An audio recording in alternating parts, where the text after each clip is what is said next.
Well, Kenny might be the only person here not excited about what we're about to do with that drill. He's gonna need a minute though.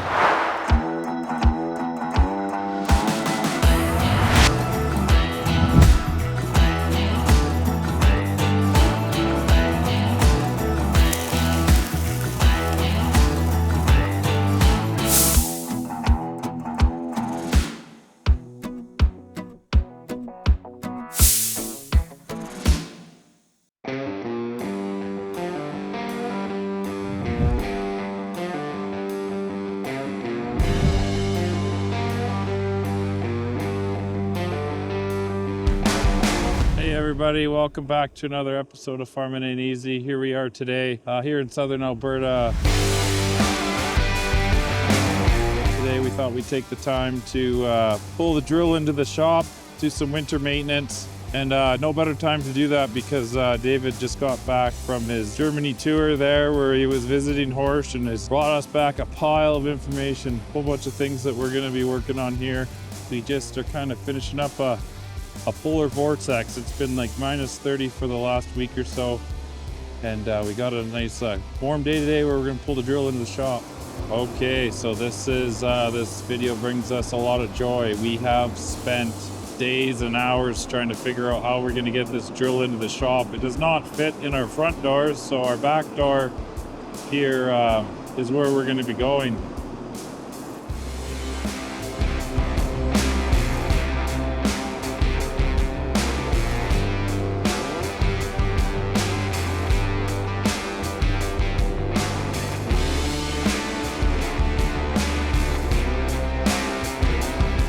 Well guys, no, I still don't have my voice back, but would you look at that?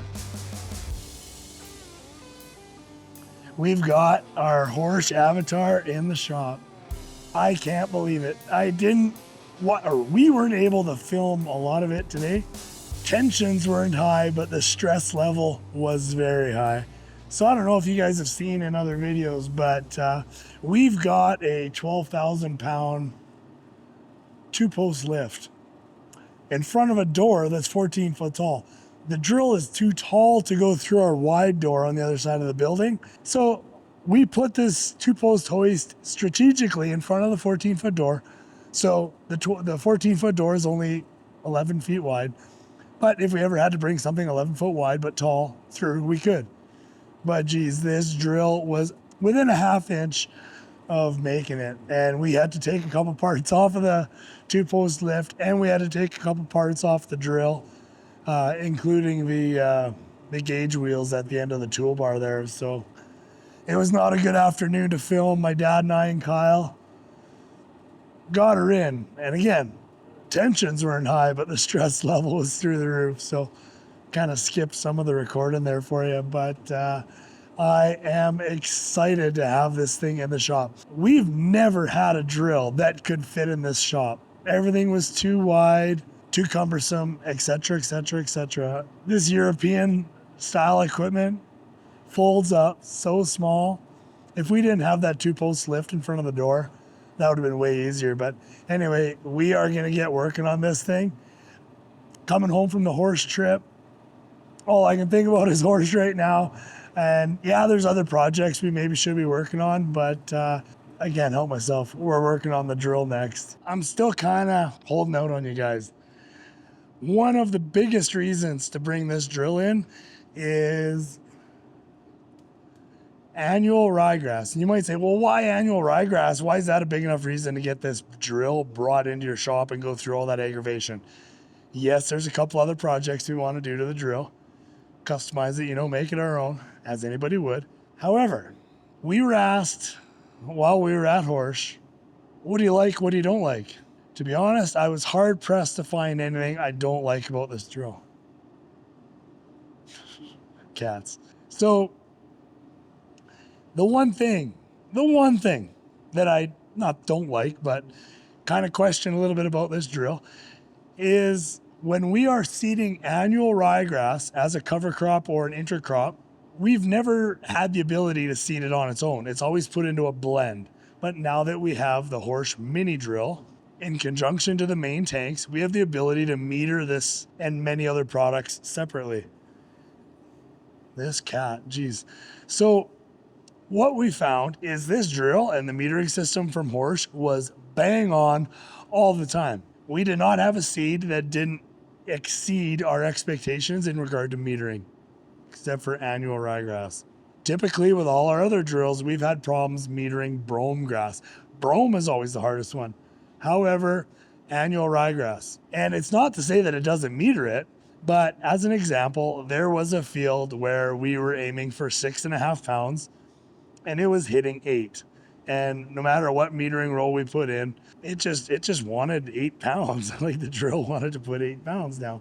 So yes, that's pretty close. But when all the other seeds that we've seeded with the drill were bang on, we know that the drill can do annual ryegrass a little better than that, especially seeing how annual ryegrass is one of the most common cover crops in Europe. So while we were over there, we said, well, what metering rolls are you guys using for annual rye? Because they use annual ryegrass all the time in Europe. So we knew that while we were there, we had to ask a question because we are not the first people doing this. So they gave us a couple things to check on the Horsch metering rolls just to make sure that everything's working properly, and we're going to do that. Hence, bringing the drill in the shop. I went to DSV North Star the other day, bought a fresh bag of seed, so we are going to calibrate with pure, fresh seed.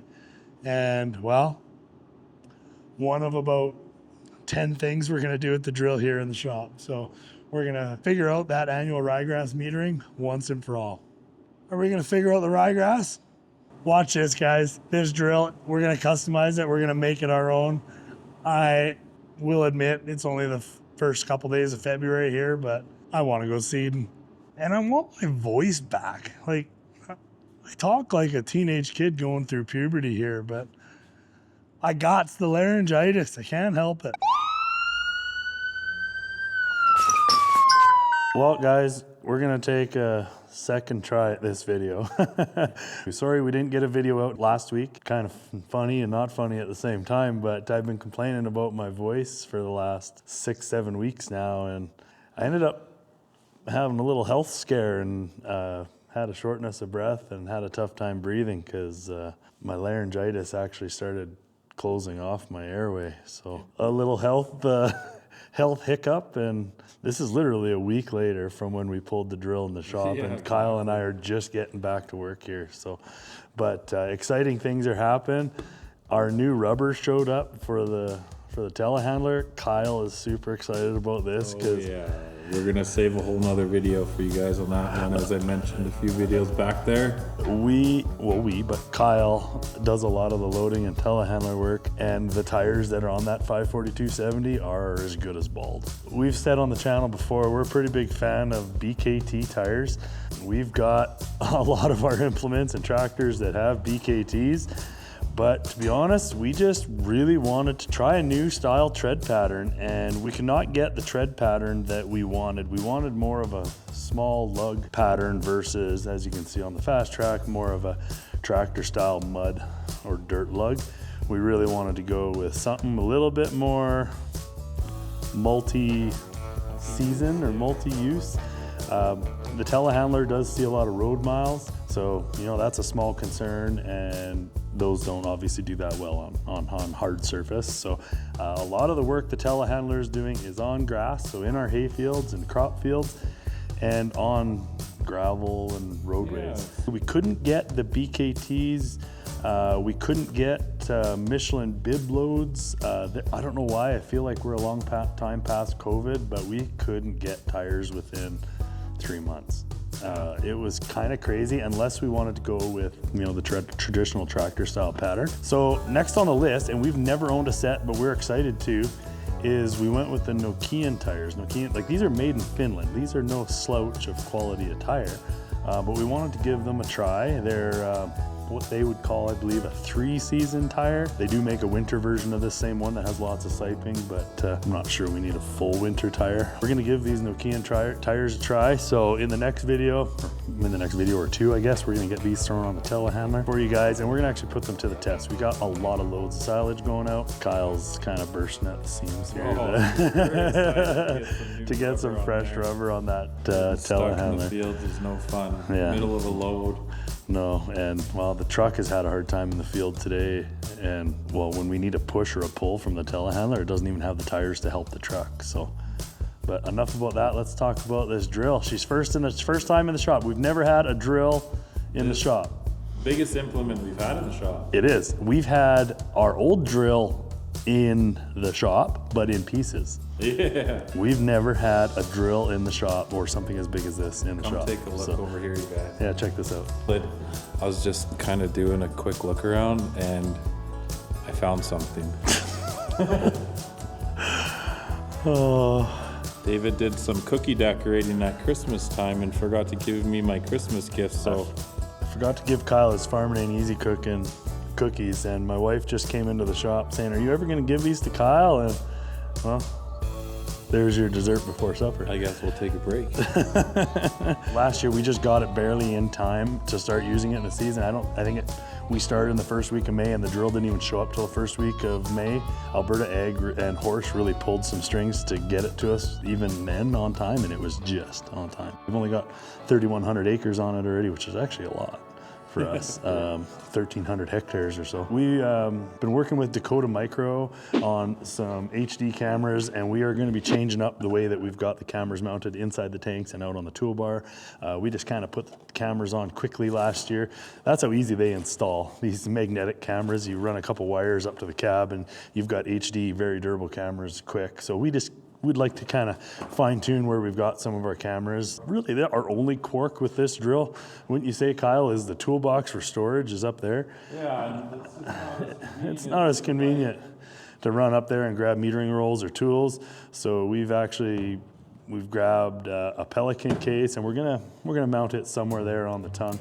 I'll carry our metering rolls. We've got another case here of metering rolls that are, not necessarily going to be coming to the field with us all the time. We don't need to have 20 different metering rolls with us wherever we go. well, we're not sure if we're going to do this yet, but we got a Milwaukee pack-out mounting bracket. And we're just, odds and ends, different tools that we need for doing our calibrations and adjustments. Tools and little shims and things like that we may need on the go. The Milwaukee pack-out system is pretty versatile, and we do like that system when we've got a few parts and pieces of it already, and we're trying to see if, would one of those accessories work good on the drill. We're going to dedicate some wrenches to just the tractor or the implement because we keep losing them in the field. We are going to finally figure out and get our calibrations dialed in on annual ryegrass. This year, this drill hit all of our targets perfectly, but we were off by 1.5 pounds on the ryegrass, so we don't know why. We're going to dive into that. While we were at the horse factory, they actually told us right off the bat that we should be checking the rubber seal that rubs up on the metering roll. Kind of a hard angle to get you guys at here, but as you can see, right here is a rubber seal. It's about 1/4 inch thick, and it runs the length of the metering box. The width of that horse metering box is 8 inches or something like that. But that metering scrubber, not sure the horse name for it. When I brought this up at the factory, they were upset, like I said, and I feel bad talking about it in a video, but you know what? This isn't a bad thing. It's just something we got to look at. So they actually said, take a look at those rubber seals and just make sure something isn't out of alignment. We're going to do that. Like I say, we're not complaining about the metering roll. This thing hit the rate perfectly on everything that we seeded last year, except for the annual ryegrass at a 5-pound target or 5.5-pound target. So as you can see here, we went and grabbed a brand new bag of annual ryegrass from DSV North Star, just so we can have a fresh, clean, certified bag going in, so we can calibrate it perfectly and figure out which out of the 20, I think he thinks he's going to help, but we'll figure out which of the 20-some metering rollers that we have are going to work best for the annual ryegrass. So just one of them things. It's better to do it now in the middle of winter than out in the middle of the field when we're in a hurry. It is exciting times to have something like this, in our shop. I know it might seem like a small deal to some of you guys, but you know, we're not a 10,000 acre farm with huge several hundred square foot length buildings. This is what we got to work with, and we're super stoked that we get to have a drill that folds up small enough to fit into our small shop. So this shop's only about a 40 by 80, which as far as farm shops go, that's actually pretty small, but you know what, sometimes you just got to work with the tools you got, and that's exactly what we're doing. Other than that, I'm gonna stop rambling and get to work, guys. Stay tuned. This drill is gonna come together, and you might be intrigued to see a little more in depth what we got up our sleeve for this drill. So thanks for watching, guys.